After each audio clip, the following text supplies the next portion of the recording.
Good morning, I'm Clinton Griffiths. The return of warmer and drier weather has field work ramping up across the Midwest. On Monday, USDA released its latest crop progress report as those planters roll.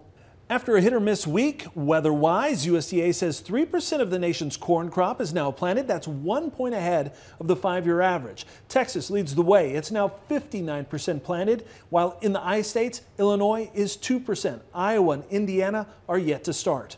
Winter wheat is maturing ahead of average. 6% is now headed. Condition-wise, 56% of that crop is rated good to excellent. A year ago, it was just 27% of the crop rated that high. And looking south, 5% of the nation's cotton crop is now in the ground, 1 point behind the 5-year average. Planters are just starting to roll, but based on the forecast, it could be a big week for planting progress in some states. So what's the key to growing those big yields? Well, according to the reigning National Corn Yield Contest champion, David Hula, you can't have 300 bushel per acre yields if you don't start with 300 bushel per acre stands. Now, Hula is known for his big yields. His winning national corn yield average was a whopping 623.8 bushels per acre.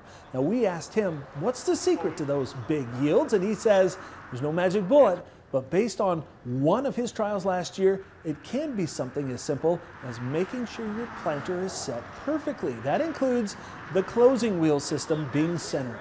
One row tie actually was as low as 198 bushels. That's not bad, but on a 24-row planter, one row was 302. So we had a 104 bushel difference between that.